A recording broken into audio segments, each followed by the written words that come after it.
We all know that what we eat matters, but when it comes to food and what we feed our kids, do we really know what's in it?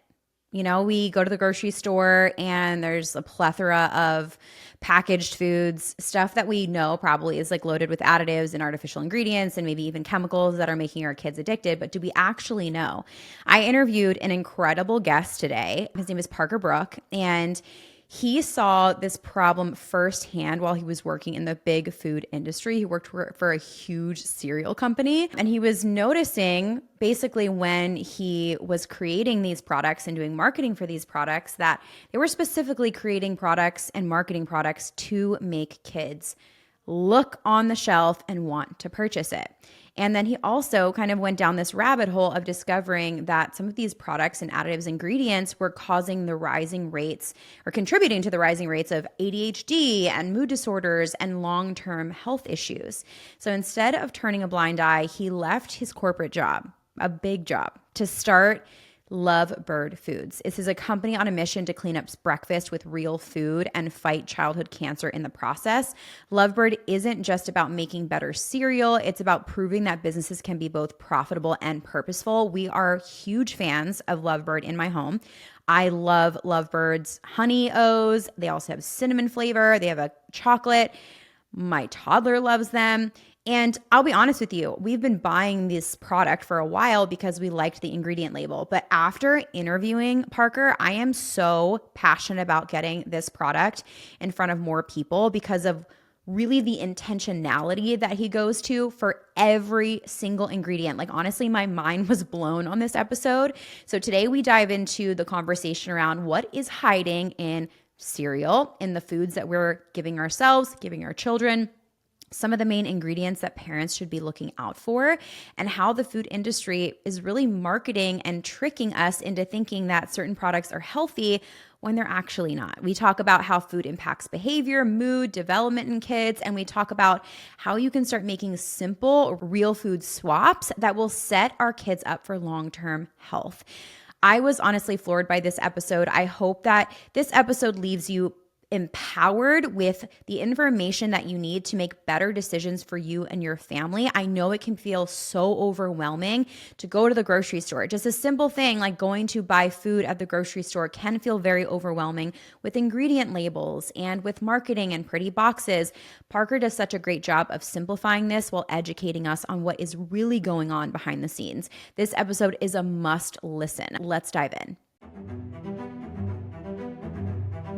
Welcome to the Trust Issues Podcast, the show where we question everything society tells us about how to live, work, eat, and be. I'm Erica Auckland, a mom, entrepreneur, and advocate for living life on your own terms. Here we challenge the status quo, from the food we feed our families to the way that we build wealth and well-being. You'll hear unfiltered conversations with everyone from farmers, financial experts, and everyday people who are doing life differently, all with one goal: to help you live healthier, freer, and more abundant. If you've ever felt like there's more to life than following the crowd, you're in the right place. Let's get into it. Parker, welcome to the Trust Issues Podcast. Thank you for having me. Okay, we're going to dive right into some hot and heavy questions. I want to talk to you about really your mission around cleaning up cereal, fighting childhood cancer, really big tasks at hand. And we obviously know that there's so many foods, in particular for children, for kids, that are loaded with hidden ingredients that parents probably don't even realize that they're giving to their kids. What are some of these top ingredients that parents should look out for when they're shopping for packaged goods? Mm-hmm. Yeah, and to your first part of your question, right? Like the whole reason why Lovebird exists is I used to work at General Mills making a bunch of things with cartoon characters on it, and was on my own food as medicine health journey. And then really when my daughter was born was my, what I call Jerry Maguire moment, like grab the goldfish and go start something. At the time seemed crazy. My parents were like, "What are you doing?" And I was like, "No, I just feel like I have to go do this." And the mission was really to clean up junk food. So your question around what ingredients to avoid, really things that are hard to pronounce are a good place to start. Things that are non-nutritive are literally just added to food for entertainment or for kids liking. Things like artificial food dyes, they just shouldn't be in food. There's no nutritive value to them. They're linked to behavior issues, in some cases cancer. So artificial food dyes, I would start there. It's an easy one to get rid of. Then after that, it's all the artificial preservatives and flavors. Often both are crude oil derived, so you're actually eating something that at one point was petroleum. And those are added to food literally just to extend shelf life. So there's no nutritive value to either or any of those things that I mentioned. So artificial food dyes, artificial preservatives, and artificial flavors as well. Now, those are kind of, if you've been on the journey, those are things that are like, yes, head nods.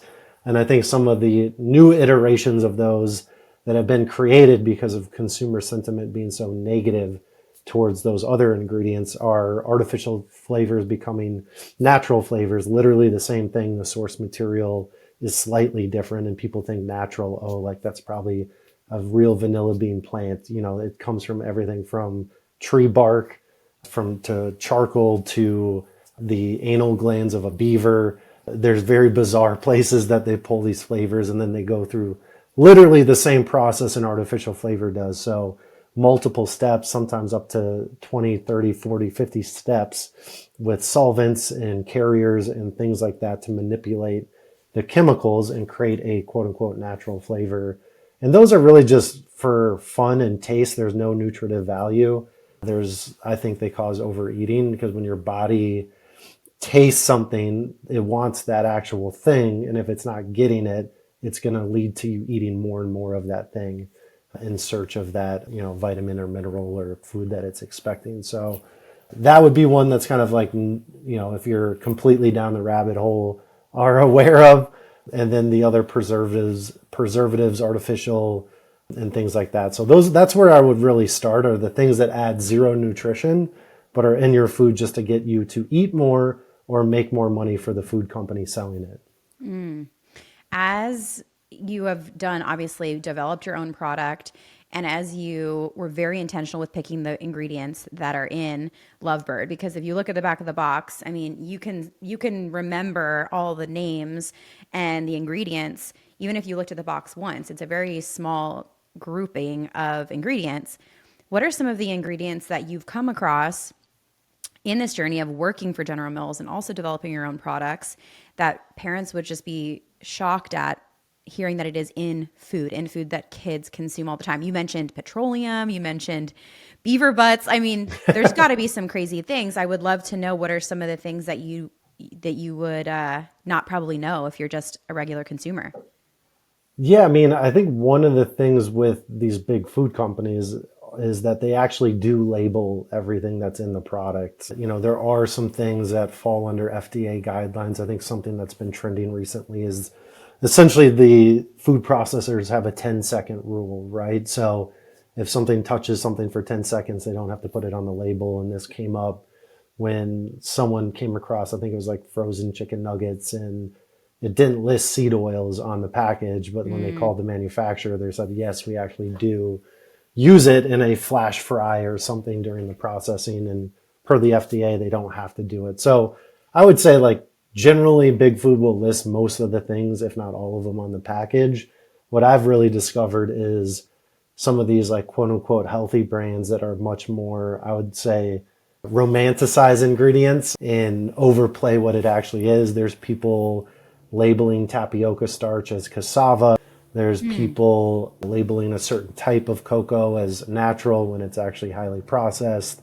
And so that's where I'd ask more questions. I think big food has to be honest because it opens them up to a lot of lawsuits. So they will disclose everything, and no one's buying those products because they have good ingredients. It's just because they taste really good, borderline addictive. So, I mean, I think, you know, to your question of what's surprising in food, I think it's just the amount of petroleum-based things that are in your food. You know, you don't think of it as eating plastic or eating crude oil, but that's typically what you see. I think especially with the preponderance and widespread adoption of plastic in our food supply, just the amount of microplastics in our food, which I think is still a new and developing area for us as consumers to understand what those are, where they are, and how they affect our bodies.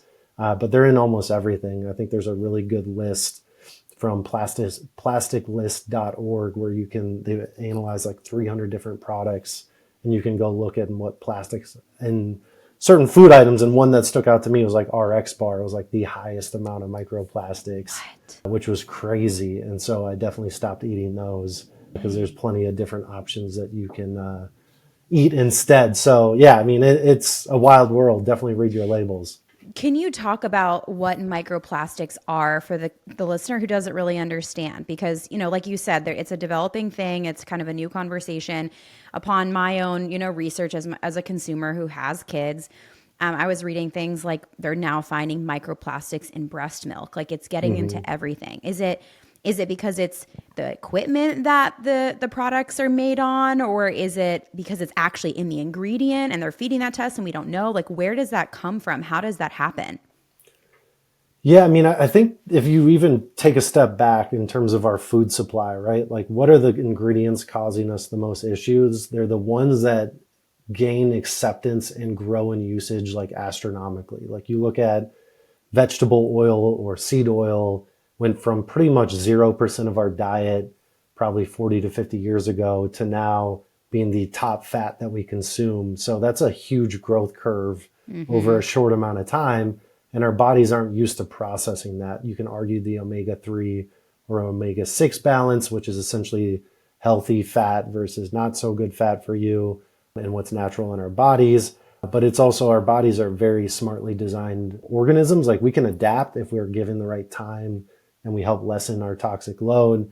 But when these ingredients get into our food system so rapidly and into our food so rapidly, our bodies can't catch up. And so with microplastics, we're at the front end of that. They're literally in everything because we use plastic for everything. They're even in cuts of meat at the grocery store, right? Because they'll Right. vacuum seal the meat, or if you get it from the butcher, they'll wrap it in that brown paper, and those microplastics can transfer into food if the food has a high fat content, so it will grab plastic out and it will leach into the food, or if it's exposed to heat. So think of like canned soup. Those are hot filled. So they put hot soup into a can that's plastic lined. And when you do that, that hot soup grabs the plastic out of the liner. And so, I am personally still early on the journey of understanding the impact of it. At face value, it doesn't feel great. Right. Especially what you said of finding microplastics in Yeah. placentas, in brains, in hearts. Yeah. It's all in our bodies, and it's not a soluble material that our body can deal with. So it just sits in our bodies. It's not even like heavy metals or glyphosate. You can dispose of that through your body through sweating, urination, other things that can get rid of those toxins. Microplastic just kind of chills because your body's like, I have no idea what that is. It's not a naturally occurring substance, and it doesn't have the chemical composition to exit your body. And so I don't know. For me, like the best places to start are your water, making sure you're not drinking out of plastic, making sure you're not reheating leftovers or food in plastic containers. Think about the main mechanisms of transfer, which is heat and also fat soluble. So if you combine those things, takeout is kind of a sneaky one. Fast food is a sneaky one because all of those products are contained in, they go hot into a plastic container, and that's why they have elevated levels. Aside from that, like I think those would be the top places I'd take action. And then as more consumer testing organizations test these products, I'd pay attention to that, like the one I mentioned. And with Lovebird, we do test for BPA and plasticizers. Microplastics are a type of plastic and plasticizer. And so they're just very, very small particles of plastic that you can't see, but are in certain foods because of the ways we talked about. Wow. Let's talk about addiction. You actually posted on your Instagram. The head of the FDA says big foods, ultra processed junk is addictive like drugs. And I would love to know if there certain ingredients or food formulations that are designed to make kids crave more and more or actually have addictive properties that parents should be aware of. I mean, think about it as a parent, as a mom, you're one person, two people, you are up against an entire company that's designing something to target your kid. So just think about the odds are stacked against you. Every parent's walked through a grocery store and, I've seen Elsa and Anna on packaged food or, Bluey or whatever. Cocoa Melon, whatever trending entertainment equity that they're putting on these packages. And there's rooms of people that are planning that about how can we drive kid consumption and literally how can we drive kid ask, which is how can we get the kid to ask mom to buy them this thing? And you watch some of these programs with your kids and like, there's food advertisements, there's toys advertisements, they're bombarded with this, so I think that at the start, the odds are stacked against you. So like kudos to you for listening to this and like trying to do your best and fighting the good fight. I think in terms of the packaging is optimized for kids, right? They found out that packaging with cartoon characters, specifically ones with big eyes, attract kids, right? And so notice the eyes on the cartoon characters. The placement of those boxes in the grocery store are typically at kid level height so they can see them. And then what's inside of the box is literally designed for your kids to like overeat, right? And so we talked about artificial food dyes. There's no reason that should be in food. The only reason that's in food is because it drives kid liking. Everybody who has had a kid or been around kids, they like bright colors. And so when you remove those, the kids don't even like the product anymore. I think everyone's familiar with the cereal called Trix with the rabbit on it. They actually did remove artificial food dyes, maybe 7-8 years ago, and their sales dropped by 50%. And so then they added back the artificial food colors, red dye, whatever, blue dye, whatever, and sales went back up. And so there's a direct correlation between that ingredient and kid liking. And so that's what you're up against. These products are designed to get kids to like them and to crave them. And I think that the head of the FDA, what he was saying through the weight loss drug research, the GLP-1s, they've discovered this pathway between your stomach and your brain. That's the same pathway that addiction for drugs travels on. And these foods mimic the drugs. And so if you think about a kid eating these things, that's why they act crazy if they don't get it. That's why they act crazy when they eat it or overeat it, especially with Valentine's Day being pretty recent. My daughter came home with a bunch of candy, and luckily there was a few parents that put like toys and games and healthy snacks in there, but trying to pry that away from her was crazy. And to me, it just showed me what pull these things have on our children and how much we need to do better for them. When you think about, I think about 70% of a kid's diet is ultra processed junk, and that negatively impacts low and high income families, but specifically low income families that don't have money to buy all of the food. But guess what's super cheap? Guess what's cheaper than an apple? A Twinkie. And that's the byproduct of our food system putting corporate profit ahead of our collective health. Oh my gosh. Yeah, when you said that, for the parent, a modern mom is fighting. I mean, sometimes I'm like, I can't go anywhere. We have where we live in Nashville, there's this one place called Urban Market. Everything's organic. They don't use seed oils. It's like we have the Seed Oil Scout app, and in all of Nashville, there's like 2 safe places to go. And it's like, that's the only places we go. And sometimes I'm like, dang, that's just annoying that this is the reality.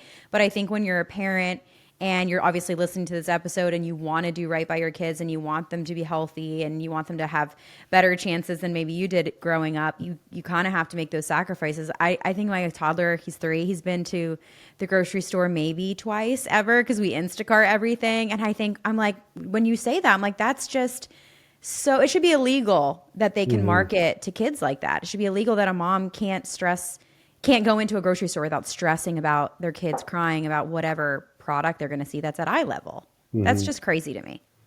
It's crazy. And you're up against professionals on the marketing side, professionals on the product formulation side, professionals on the sales side. It's very hard because you essentially are positioned as, a strict parent or a restrictive parent. And it's like, no, I just want my kid to eat real food. Like, why is that a bizarre ask? Why does that make me different? Like, why, when I go to another kid's birthday party, that like I'm the weird parent because I don't let my kid eat goldfish. Right. And so I think it's been warped, and like most things, the onus gets put on the individual, not the corporation. I mean, we've Right. seen it with plastic straws. Like plastic straws account for like 0.005% of total plastic waste on Earth.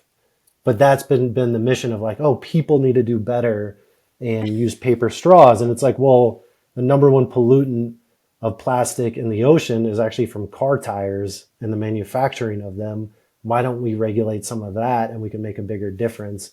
And the Wow. same thing's been done with food, the same playbook, right? Let's make the consumer feel guilt about making healthier choices when they're surrounded by a toxic soup and a toxic zoo food choices. So, unfortunately, that's the way it is. And I don't mean to be all doom and gloom. Like there are companies and people out there doing great work. There are people out there ringing the bell. And, you mentioned what you have in Nashville. I think we need to support businesses like Yeah. that. And that's why I always say, at the end of the day, voting with your dollar is the most important thing you can do. Mm-hmm. If sales were to drop 5% at one of these big companies, they would change. Like they're not beholden to these kind of toxic concoctions. They do it because they can get away with it. But the Yeah. second they can't get away with it, they'll change because they still want to sell products. And Mm-hmm. so I think the more of us, the collective wave of us can make a huge difference when we vote with our dollar. And it may not seem like that day or that week, but over time that compounds and creates massive change. Mm-hmm. You obviously are a parent yourself, and so yeah, we don't want to be all doom and gloom on the episode, but I do think I love your education because I think it does put an impetus for parents to say like, okay, we have to make a change. And so for the parent who's listening and saying, I want to change, I want to start switching to cleaner foods, what are some of these simple swaps that you would suggest for them to start moving in the right direction for their children?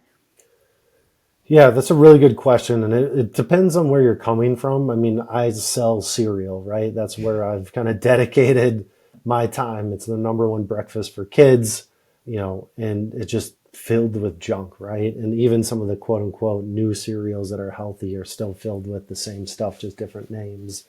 And so I've really taken it like above and beyond. Like the amount of stress you feel as a parent navigating the food environment, like multiply that by 100 by the standard I hold Lovebird to. Mm, We're the most tested cereal in the market for heavy metals, glyphosate, obviously gluten, plasticizers, like I mentioned. We test for almost 100 different contaminants. And, my gold standard is, hey, can I look my daughter in the eye and slide a bowl of Lovebird across to her and feel good? And so, mm, even as a person who has made that commitment to clean up cereal, I'd still start with real food, right? Like, eggs, things that are, close to the earth, the perimeter of the store.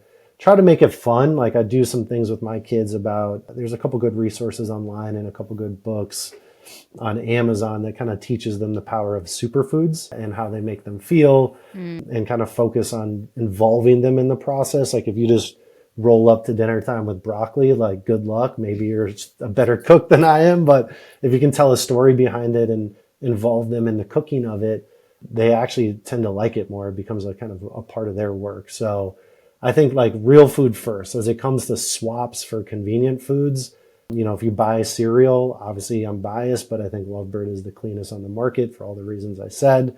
But generally look for things that are 10 or less ingredients that you can pronounce, and really pay attention to the first two ingredients and the last two ingredients. Mm-hmm. It's important because the first two is predominantly what the product is, because the ingredient list is organized in, percent of total. So the number Right. one ingredient will have the highest percent in that product. So for cassava, that's the majority of our product.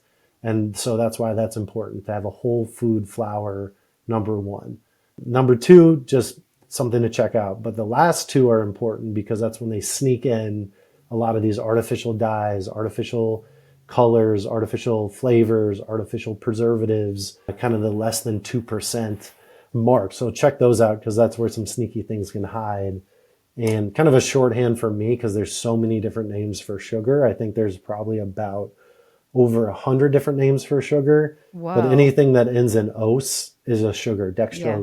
dextrose, glucose, Mm-hmm. etc. on that ingredient list. And I think a shorthand too is, I know not everybody's budget can afford organic, but I look at food as, aside from your mortgage, You should Right. probably be spending the second most money on food and making sure you're buying quality food. And organic is typically shorthand for something that's cleaner, right? I think over Mm-hmm. time, really with like the big food doing organic, like I think at one point there was like organic Oreos and everyone's like, organic is a scam. It doesn't mean anything. And I'm like, no, it means it's clean. It means that there's no synthetic pesticides like glyphosate, no artificial, all the things we've talked about, no sewer sludge used as fertilizer in the growing of those things, and limits PFAS and other forever chemicals and plasticizers that you might find. And so to me, it means a lot. And that's why I use organic and I'm organic certified. But I would use that as a shorthand. If you become more skilled, you can find some products that might not be USDA organic certified, but have super clean ingredients, right? Like I think Siete was one of those brands. Mm-hmm. They've recently sold to Pepsi. So hopefully they hold true to their ingredient standard. Yeah, fingers crossed. But that's typically what I would say is like start with real food. As you get into convenient foods, like check out organic items, read ingredient labels. The first two and the last two are the most important. And there's a lot of great swaps out there. And also, we all have moments when we're out to eat or at someone's birthday party that you don't have to, there's not really perfection when it comes to clean eating. And I think we've all been there, at least I have, where, there's a stage of clean eating where you think everything is poison and everything's trying to kill me. And it's just not a healthy place to be Right. mentally as a person. So like find what works for you, right? It could be, a little bit of this, a little bit of that, and, start with baby steps, right? Like depending on where you are, and don't go down too deep in the rabbit hole because there's a lot of, and I try not to like fear monger, right? Like I try to educate and provide information and people can make decisions. But I think there's some people out there that are just like, everything's like gonna kill you. And I think they underestimate how resilient our bodies are. We just need to be mindful of what we put in them and help them as we navigate a very fast evolving environment. Yeah. I mean, and they probably are also underestimating the stress of that, to live under that stress all the time, Mm. what that does to your health. And I also just want to give a tidbit to the parents who are listening. I mean, the reason I invited Parker on the show is literally because I believe so much in what you guys are doing. We are huge fans of Lovebird in our home. And, when you talk about swaps and also eating real food, for example, one thing that I'll do with my toddler is if we know we're going to have a long car ride, he always asks for a snack when we get in the car. It's like clockwork. So I always do a little, glass Tupperware. I do some either honey or cinnamon Lovebird cereal. So he's just like munching on those. I'll do a hard boiled egg. My kid does love a hard boiled egg. And then I'll do like a sliced orange or some type of fruit, And so he's getting something that he really, really enjoys, that it's also a product that we really believe in. And he's also getting, some of these other whole foods, which is a great combo. And I feel like, that's just, I think when you really think about what I see Lovebird is like, you've just simplified something that doesn't have to be that complicated. We're huge fans of cereal. I grew up eating cereal every single day of my life. Honey Bunches of Oats was like my jam. But now I, know what I know now, and I would never have that. But to be able to have a product that you can give to your kids, that the ingredients are great, and they can also enjoy it, because I think there is an element of having cereal when you're a kid that you just love Hmm. it, and when you're an adult too. And I actually want to ask you, you mentioned cassava being one of the main ingredients. Can you talk to us about some of the other ingredients that you chose to put in Lovebird? Because obviously it's a very intentional list. And you mentioned sugar. That's something that I think a lot of parents are concerned about when it comes to cereal. Can you talk about some of your other ingredients? Definitely. And so when I was building Lovebird, I essentially wanted to put cereal on a detox, right? Like if cereal went to Gwyneth Paltrow's house, like what would it come out as, right? Gwyneth. Like, That's hilarious. and part of it is my own food is medicine health journey, right? Yeah. And so kind of experimented with paleo and some autoimmune protocol diets. And essentially like all diets prioritize like real food, right? And so wanted to start with real whole food ingredients that were organic, and traditional cereals full of refined grain that are treated with pesticides and other chemicals, refined sugar, same deal, and then all of this other what I call fake stuff, right? But the catch-all of artificial this or that. And so wanted to remove all of those things and then in their place use cassava, which is a whole food flour, naturally gluten-free, naturally grain-free from small family farms in Nicaragua. It's actually Wow. regenerative organic certified, so it helps the environment. And a byproduct of that is it's, I think, at least what I've tested, the cleanest soil in the world. There's no heavy metal pollution, any of that. Wow. And so went the extra mile of actually testing these ingredients. And so cassava's first. And then in terms of like sweetness, like I'm a firm believer, as you said or alluded to, food should not feel like a chore. Like you should enjoy food. Like if you cook a delicious meal at home, like you should enjoy that. And I Hmm. think convenient food should be the same way. Like it should not be a taste sacrifice when you can use real food ingredients. So I use organic honey, single sourced from Brazil. Wow. Honey is a whole nother, if you have ever want to have me back, we could have a whole podcast dedicated to the honey market and how Whoa. adulterated a lot of it is and what you can do to kind of navigate it. But it's really important to find single source honey because then it's not blended and from honey from India or China or all these other places Wait a where their second. standards are less than ideal. And so wanted to use like real honey. And I remember when I first started, I was like, I was talking to this flavor house and I was like, hey, I want to make a cereal that has real honey. And they're like, laughed me out of the room. They're like, oh, it's going to be too expensive. It's not going to last that long. People don't like it. They're not going to pay for it. And, come to understand their whole business model is creating these proprietary flavors and then selling them to people or to brands. Right. And so when I asked to use something simple as honey, they're like, no, get out of here. And Hmm. I think that's when it told me I'm on to something because like no one else was doing it. Like you look at Honey Nut Cheerios, honey I think is the fourth or fifth ingredient, if that, and it's behind two other sweeteners, pure sugar and brown sugar syrup, I think it is. And so they call it Honey Nut Cheerios, and guess what's right on the dead center of the front of the box? Like made with real honey. It's I'm looking at your post that you did on yeah, Instagram about that actually. And yeah. yeah, I'm like, where is the honey? I don't really even see it. That's insane. Yeah, and so I want to make sure whatever ingredient I use is the best and tested accordingly.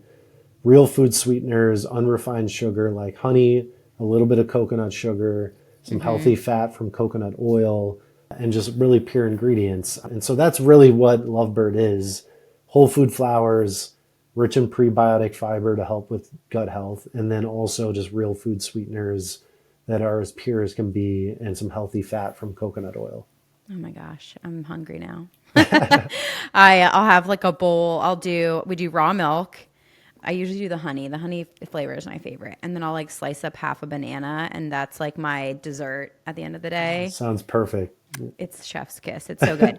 Okay, well you have to quickly because the honey thing, that's crazy. Like I went and bought honey at Costco the other day. It says raw honey. Is that like it did I am I getting random honey that's from all different places in the world?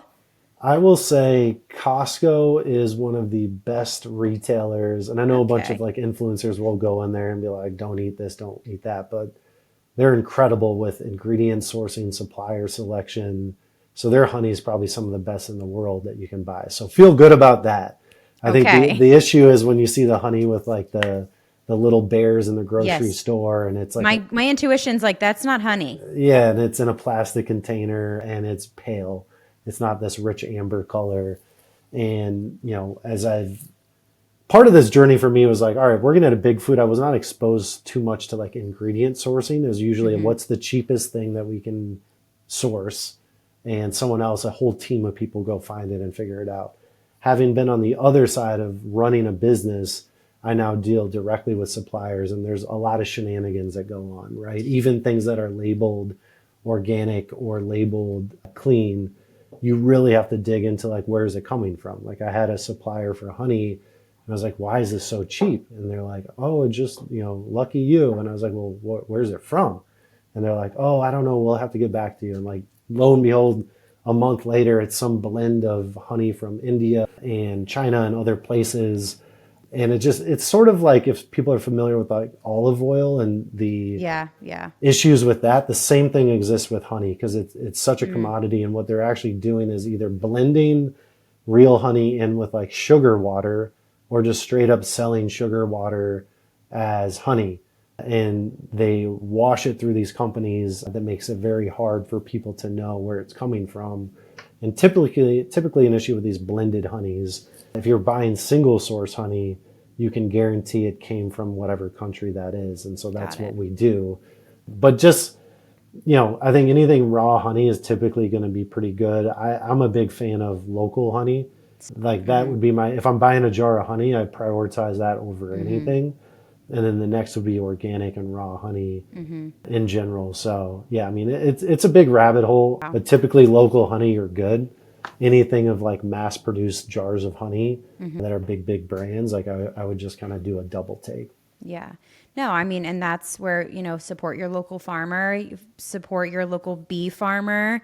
We have amazing farmers markets here in Nashville. And so we always get during the warmer months. It's a little bit harder to find during winter, but we do have some awesome honey farmers here that make amazing honey. So I want to talk quickly about your profit with purpose. So obviously, you talk about this on your website. You talk about how Lovebird is giving back to childhood cancer research. What made you put this as a part of your mission? Hmm. When I made the decision to leave my prior job, I wanted to start something that would really make a difference, right? I looked at it as dedicating the rest of my life to it. And so the first step was like clean up junk food, starting with cereal because it's the number one breakfast for kids. And I just didn't sit right with me. Eventually, hopefully we launch some other things. If you have any good ideas, let me know. Always looking for new things to do or new products to launch. And then secondly, I was like, I want to help kids. And as I dug If you into, created like a granola bar or something, or like a bar for kids, just saying that'd be insane. But continue. I'm like, I I like would eat that. that. The wheels are spinning. I love Oh, it. I have ideas for sure. Definitely. And then the second part of it was like, how can I help kids? And as I dug into like ways to acutely help them, I discovered Mm, obviously the diets of kids and processed food related. But the number one cause of death by disease for kids is childhood cancer, and historically underfunded at about 4% of the federal budget. And so that's kind of when I became interested in it. I have some of my own kind of autoimmune health issues. And so I've done some genetic testing at children's hospitals for whatever reason. And I remember being in a waiting room, like right around the time I was like creating Lovebird. So like pre it being in market. And I saw this little girl like walk up and they had like a board to like write inspirational quotes to each other, to whoever. And she was probably like maybe 7, 8, 9, somewhere around there. And she wrote, "You are stronger than you know." And it, like, for whatever reason, it just like floored me that this little girl battling cancer, which me as an adult can't even wrap my head around, no. but for her to have that courage and say that was like flooring to me. And like, that's when I was like, this is what I'm going to dedicate my time to. And so if you actually look at our box, there's a poem. It's now on the side of the box, and it's the Mm, Lovebird poem, and it has those words, "You are stronger than you know," within that poem, and that was from her. And so wow. after that, I was like, all right, like what's an amount that would really make a difference and make any former boss like fall out of their chair? Because there's so many brands that are like, 1% to save the rainforest and 1% to save the whales, and they never wind up doing it. And it's just kind of marketing. And I want Right. Lovebird, at least for anyone who's listening to this, who's just encountering Lovebird for the first time, but I try to keep it as real as possible, right? It's from our ingredients to our charitable cause. And so we've donated, over $50,000 to fight childhood cancer, which is a, Whoa. fast growing, small, 100% family owned business, is a lot of money. And so we do everything authentically. And part of that journey was, all right, like, how can I make the most difference with those dollars? Right. And I think I actually got a lot of education from some of the fans of Lovebird on like, hey, childhood cancer research and how I can help. And where I've netted out is like I'm slowly shifting more and more of the money to families directly. I'm Wow. not doing this for like a tax write-off or anything like that. I don't really care about that. It's really how can I make the most difference? And so, now it's about 50-50 cancer research and then directly to families. And so I found some families on Instagram that have discovered Lovebird, or I found them following their stories, and we'll just write checks directly to them and help them out. Because I could not Wow. imagine as a parent going through something worse than watching your kid fight cancer. I think especially during 2020, 2021, when parents weren't allowed into hospital rooms to be with their children during those times, to seeing some of these kids and literally their wishes, like, I just want to be normal. I want to go to school. I want to experience all of that. And I live my life in a hospital room. And so I think to me, that's the shift in our giving is it's less about, the quote unquote research of it. It's like supporting families directly because they need the most help because, that cure or whatever may come, won't be in time for them. But, a check from Lovebird can help with groceries, can help with, them taking time off of work to be with their child. And so I just want to make it as impactful as possible, right? Because I Wow. literally could not imagine anything worse.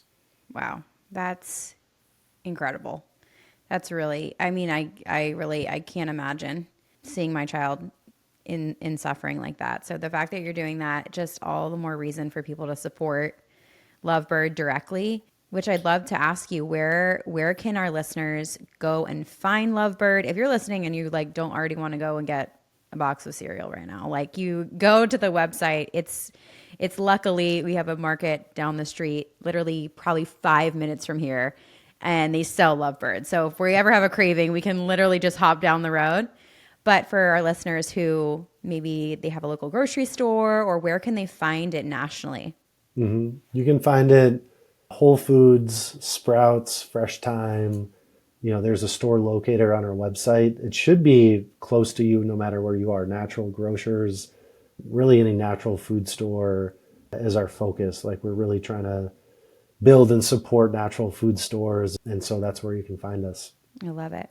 If we have a parent listening right now who just wants to take, maybe they feel overwhelmed by all of the things that they're up against, what is one step that you would take? Maybe that, you've been in their shoes before for them to start, being more intentional with the food and the ingredients that they're giving themselves and their kids.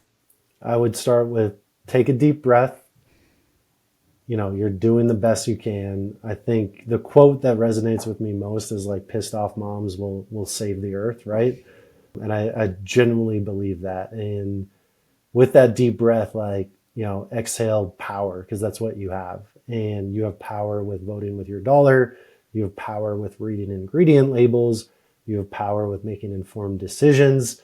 And, approach this from a place of power, not, hey, I'm scared of this and scared of that. Like you are informed and you're making good decisions. And I would start with, focusing on real food, focusing on these clean swaps, all the things we talked about in terms of buying organic when you can, grass-fed, 100% grass-fed when you can, if it's meat, and just being more mindful of these choices, right? And I think something that I have to remind myself of all the time is just like fall in love with food. Like I think food has become this like input.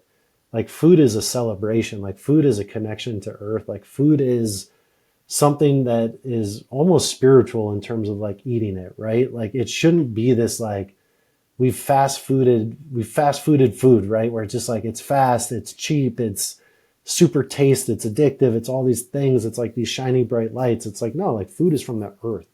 And approach it as such. Like it's a powerful thing. And I think if you take nothing else from this conversation is that you have the power to shape our food system and ultimately save it. And when enough of us do that, we will do exactly that. So good. So good. And I agree. I think a lot of pissed off moms changed a lot of things with just government level, RFK getting in. We'll see what happens, but I'm hopeful. And I think that's so true. Take your power back. Like you get to vote every single day with where you spend your money.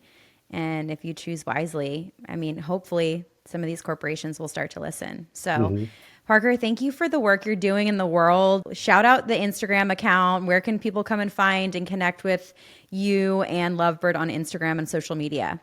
Yeah, it's at Eat Lovebird on Instagram and Facebook, and I run the entire account. So if you DM me or comment me, like that's me responding. Happy to hear from you. Happy for any ideas or things that you feel like Lovebird could do better. We're really making something together. And I think also we're doing a K-12 swap for cereal at schools.